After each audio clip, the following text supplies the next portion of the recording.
Our starting point is the air pollution that's choking the nation. For 6 straight days, the government maintained its emergency fine dust reduction measures. President Moon Jae-in has told his administration to work with China to tackle the fine dust problem. Shin Se-min has our top story.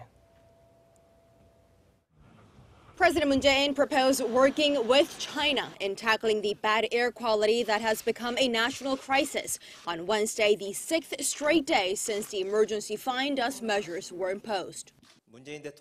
President Moon Jae-in this morning ordered to arrange emergency countermeasures with China to minimize the fallout of the fine dust particles coming in from the neighboring country.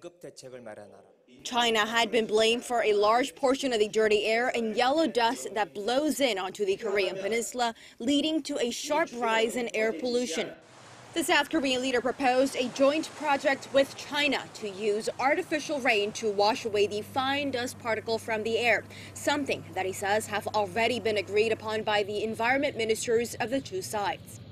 He also told his aides to discuss measures to lower dust levels with Beijing to improve the effectiveness of the country's steps. On a more local level, the president also raised the possibility of allocating an emergency supplementary budget to help reduce the air pollution across the nation.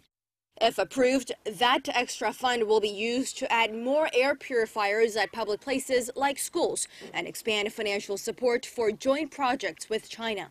And to reduce the amount of homegrown dust, the president ordered the administration to consider the early decommissioning of coal-fired power plants more than 30 years old, in addition to banning old diesel cars from the country's roads.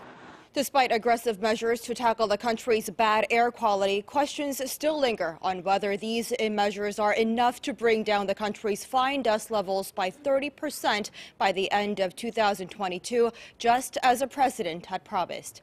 Shin Se-min, Arirang News.